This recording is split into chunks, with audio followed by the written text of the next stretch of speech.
ప్రభాస్ కు మరదలిగా, అల్లు అర్జున్ కు వదినగా నటించిన ఏకైక స్టార్ హీరోయిన్ అది ఎవరో తెలుసా? ఇండస్ట్రీలో ఏ కాంబినేషన్ ఎలా సెట్ అవుతుందో అస్సలు ఊహించలేము. ఒక సినిమాలో హీరోయిన్ గా నటించిన ఓ బ్యూటీ, మరో సినిమాలో అదే హీరోకు చెల్లిగా కూడా నటించిన సందర్భాలు బోల్డున్నాయి. అంతేకాదు, ఒక హీరోతో ఆన్ స్క్రీన్ రొమాన్స్ చేసిన హీరోయిన్ మరో హీరోకు చెల్లిగానో, అక్కగానో పలు పాత్రల్లో నటించిన వాళ్ళు కూడా ఉన్నారు. ఇప్పుడు మనం అలాంటి కాంబినేషన్ గురించి మాట్లాడుకుంటున్నాం. ప్రభాస్ తో ఒక సినిమాలో మరదలిగా నటించిన బ్యూటీ, అల్లు అర్జున్ తో మరో సినిమాలో వదినగా నటించింది. ఇంతకీ ఆ స్టార్ హీరోయిన్ ఎవరో అనుకుంటున్నారా? ఆమె ఎవరో కాదు, సింధు తులాని. చాలా రోజుల తర్వాత ఈ పేరు వింటున్నాం కదా. చంద్రశేఖర్ ఎల్లేటి దర్శకత్వంలో తెరకెక్కిన అయితే సినిమా తెలుగు తెరకు పరిచితమైంది సింధు తులాని. ఈ సినిమాలో సింధు పాత్రలో టెరిఫిక్ గా నటించింది. ఆ తర్వాత తానొక్కడే, గౌతమ్, ఎస్ఎస్సి ఇలా బ్యాక్ టు బ్యాక్ సినిమాలతో బంపర్ హిట్లు కొట్టింది.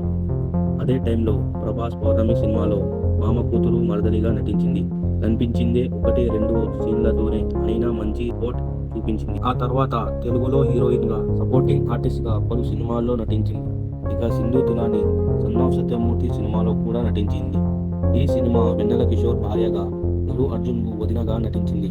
నిజానికి ఈ సినిమాలో సింధు తులాని మంచి స్కోప్ ఉన్న రోల్ విరాజ్ వదిన రోల్లో ఇచ్చి పడేసింది. చివరిగా సింధు తులాని అంజలి హీరోయిన్ గా నటించిన హర్రర్ సినిమా చిత్రగంధంలో నటించింది. ఈ సినిమాలో శాలిని దేవి రోల్లో నటించింది. ఆ తర్వాత సింధు తులాని మరో సినిమాలో చేయలేదు. చేతన్ అనే సాఫ్ట్వేర్ ఇంజనీర్ ను పెళ్లి చేసుకుంది. వీళ్లకు శ్వేత అనే కుమారి ఉంది. ప్రస్తుతం సింధు సినిమాలకు దూరంగా ఫ్యామిలీతో గడుపుతుంది.